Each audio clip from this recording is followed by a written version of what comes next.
Hola nois, en el vídeo anterior ja us he explicat com funcionen els decimals en el qual no hi ha cap tipus de denominador, o sigui, no hi ha cap tipus de decimal ni en el numerador ni en el denominador. Però anem a veure què passa quan o bé en el numerador o bé en el denominador o bé a les dues bandes sí que tenim decimals. Doncs anem a veure-ho. Per començar, nosaltres tenim aquí una divisió normal, que és la de 295,2 entre 24. Doncs fem exactament el mateix que hem fet en el vídeo anterior. Ja tenim aquí la taula de multiplicar del 24, de forma que tornem a fer igual que hem fet abans. 295,2 entre 24. Però en aquest cas, què és el que hem de recordar? Doncs que en aquest cas, aquest 2 és un 295,20, 200 i així il·limitadament. D'acord? Llavors, comencem per agafar quin valor. El 2 veiem que és més petit que 24, o sigui que el 2 no pot ser. Però el 29 ja és més gran que 24, per tant agafarem el 29. I quin número és el més pròxim al 29? Doncs efectivament el 24 per 1. És a dir, que agafaré aquí el 1 i li restaré el 24. De 4 a 9 van 5, no m'emporto cap, i de 2 a 2 van 0. I baixaré aquest 5.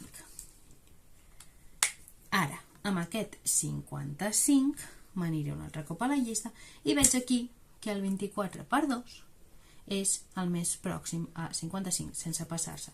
Per tant, escriurem el 2 i escriurem el resultat de 2 per 24, que és el 48. Jo sé que del 8 al 5 me'n van 7. Per què? Perquè estic fent de 8 a 15. I m'emporto una. Aquest 1, recordem, la transportem aquí. De forma que 5 menys 5 em queden 0. Però ara què passa? Aquí hi ha la coma. Llavors, com aquí està la coma, el següent número que baixo és el 2, però aquí he d'afegir aquesta coma.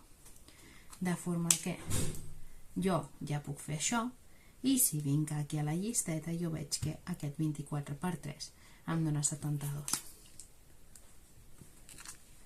Si faig la resta final, veig que això em queda 0.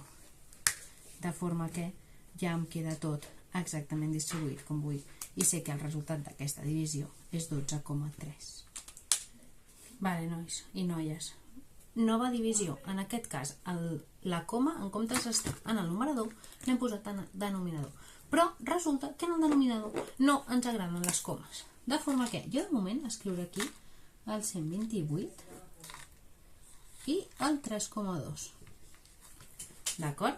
Però he de tenir en compte una cosa, que és que aquest 128, recordem que és igual a 128,0 amb infinit 0 si nosaltres volem. Llavors, què passa? Que com tenim aquí una coma que no ens agrada, aquesta coma, què farem? Doncs farem que, com si fos una granota, salti. Realment el que estem és multiplicant aquest 3,2 per 10, de forma que aquesta coma ens desapareix. Llavors, com nosaltres tenim el 3,2 que l'hem multiplicat per 10, també he de multiplicar aquest 128 per 10. Llavors, què és el que faré? Com nosaltres sabem que aquí pot haver-hi una coma i un 0, el que farem també serà fer que la granoteta salti. O, el que és el mateix, multiplicar el 128 per 10. Sí? Llavors, ara, què és el que tindré? Doncs, molt senzill, aquesta coma em desapareix i aquesta coma em desapareix. De forma que ja tindré una operació com les que hem tingut tota la vida. Llavors, ara, què farem? Doncs ens escriurem la taula de multiplicar del 32. Tenim aquí la nova taula de multiplicacions. Llavors, què és el que farem? Doncs, igual que hem fet en el vídeo anterior i igual que hem fet a la divisió anterior, direm, vale, quins valors puc agafar? Puc agafar l'1? No, perquè l'1 és més petit que el 32. Puc agafar el 12? No pel mateix, perquè el 12 també és més petit que el 32. Llavors, Quin valor agafaré? Doncs efectivament el 128. Si ens fixem aquí a la taula, podem veure que efectivament el 32 per 4 dona exactament 128. Per tant, ho multiplicaré per 4. Faig la multiplicació de 4 per 32, sé que em dona 128 i ho restaré, de forma que això em queda 0 en total. I què faré? Doncs baixaré aquest 0. I com que no hi ha cap valor de 32 que em superi aquest 0, posaré aquí també el 0. De forma que puc fer la resta també si volem i ens ve de gust. I això em queda amb el residu 0. Jo sé ara que aquesta divisió d'aquí em dona de resultat el número 40. Vale, ja tenim l'última divisió de totes les que hem fet en aquest vídeo. Llavors, què és el que farem? Doncs, com sempre, el primer que hem de fer és posar aquesta divisió en capseta, deixant aquí un espai per si de cas.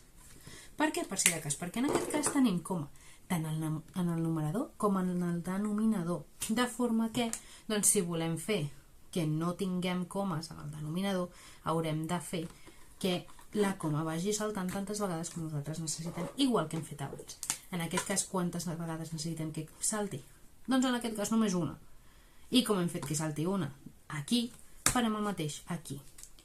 De forma que, què és el que ens quedarà? Doncs, si ho borrem, ens quedarà la divisió tal que 884 entre 13.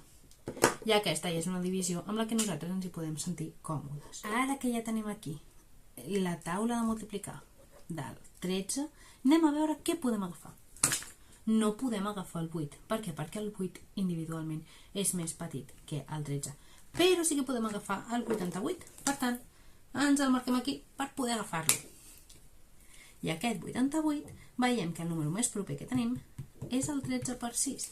De manera que posaré el 6 aquí, faré la resta i veig que això em quedarà 10.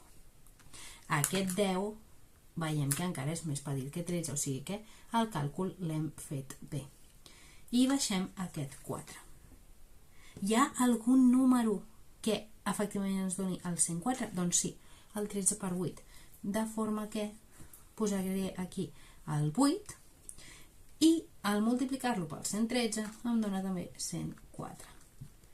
Ho restem i això em queda amb residu 0. I així és com s'han de fer les divisions quan tenim comes, ja sigui en el numerador o ja sigui en el denominador. Espero que us hagi servit.